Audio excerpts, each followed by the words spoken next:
All right, folks, welcome to the channel. Now, I saw this interview with Ray J on Vladtv talking about his gang ties.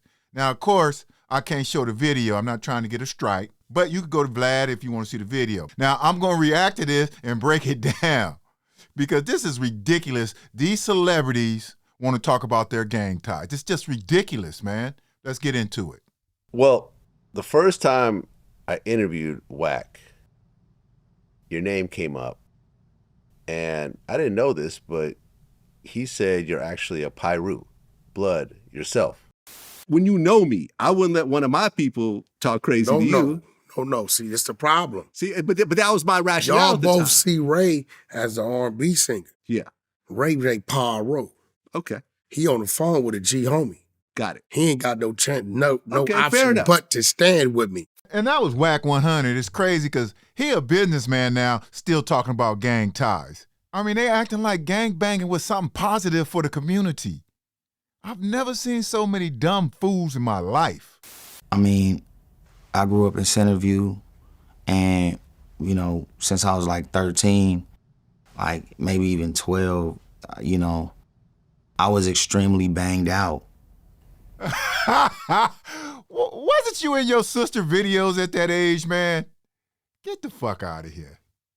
Get the fuck out of here. And it's kind of hard to believe, but, you know, I really don't speak on it because if you're from LA, then you know what it is. But if not, then it's kind of like a fairy tale in people's mind. And so I don't really try to like... Glorify it? Yeah. Yeah. Because I was usually, surprised. As long as we've known each other, I never knew that side of you. Yeah. Because you never put it front and center. Yeah, so when he said it, I'm like, oh, I mean, I was extremely activated. Okay, so how old were you when you officially became Piru? This is funny shit, yeah. Curl activated. Come on, man. Just because you grow up in LA don't mean you was active. I got family in LA. Some of them was into that dumb shit, but most of them wasn't. Tired of people just acting like they was involved in stuff just because they grew up somewhere.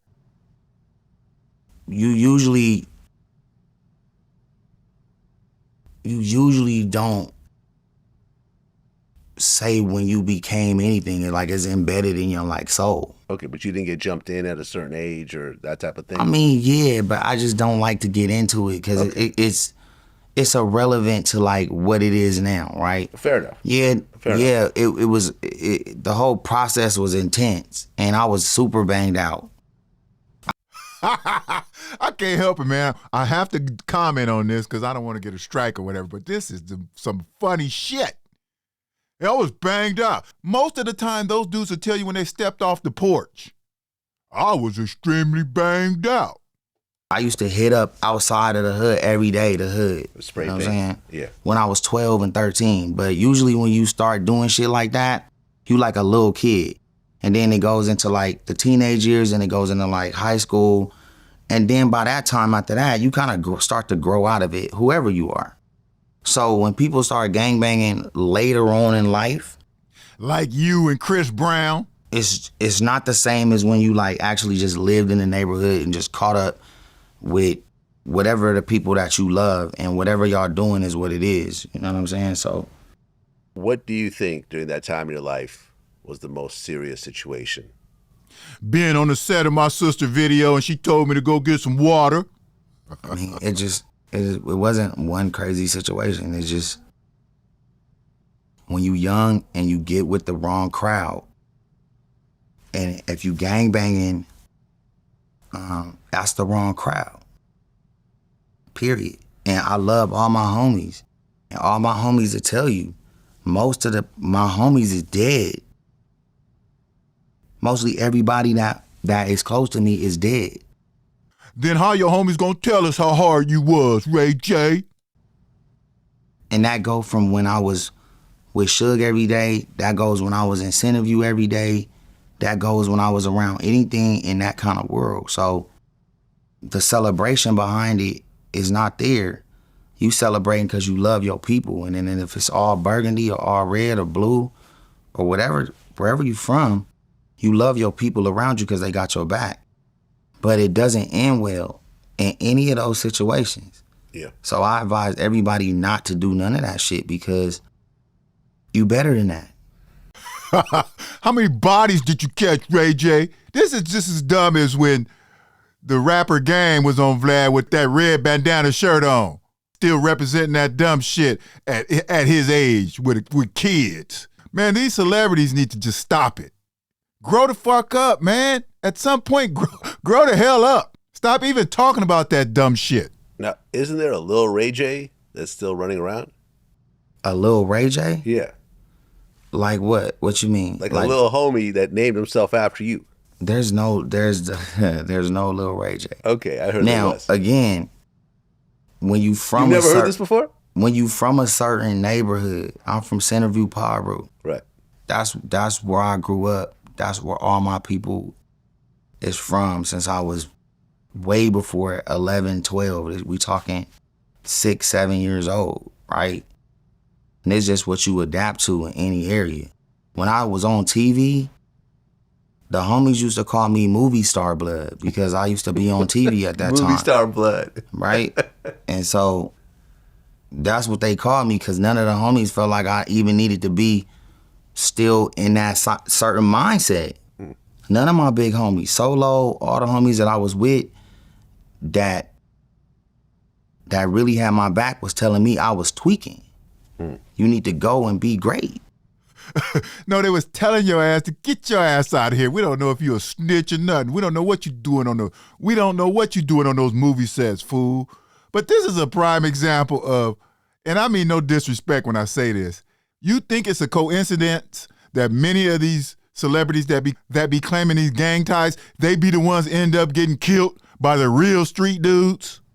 That was a message. For me, it was embedded in my soul at the time I was young. It was like the homies was all we had. Man, shut your ass up. You had 2 parents. Matter of fact, I think your mom was a manager in the entertainment and your sister was one of the biggest stars in the world. Are you slow? Come on, man.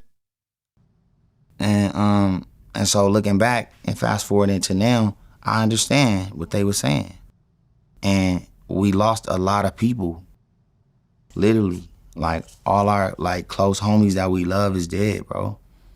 You know what I'm saying? So for me to glorify any of that shit will only be speaking to the young masses saying, oh, it's all good. I was that. If niggas really don't know. He sound like Doughboy from Boys in the Hood. Either they don't know, don't show, I don't care about what's going on in the hood. Like what I was, that ain't okay. It doesn't end well. It's like I'm trying to find a place in time where I can actually make my mom, my dad, and my sister proud. I'm trying to find a space for it. I'm trying to see what I can do to do better, right, in 2025. And so glorifying gangs and glorifying the streets and the negativity of what it leads to, I can't be a part of it. Well, I don't think it's glorifying because I think it's a cautionary tale. Because I've interviewed literally hundreds of people. Of course you don't, Vlad. People like this, and these stories never end well. They don't end well. Ever. And no one ever rides off into the sunset with $100 million. It's always, in fact, when I went through kind of the kingpin stories, it's always about, for every year you ball out on the street, you do about 5 years in prison. You'll have a 5-year run in the streets, that'll go 25 years in prison. All right, folks, that's it from Ray J. Capone. Big shot caller there. Gangster man. Stop all this madness. One of the things I like to say, and I'm going to say this a lot, that the entertainment business did for black people, it kept a lot of black people stuck in arrested development. Does he sound like a 44-year-old man who has 2 kids? Okay, folks, that's it. Like I said, I'm going to start doing more videos with voiceovers and doing news stories as well, too. So look out for the content. And I'll still be in the studios on Fridays with Darnisha, Saturdays with Coach. Click and subscribe so you can catch this content and hit that notification button.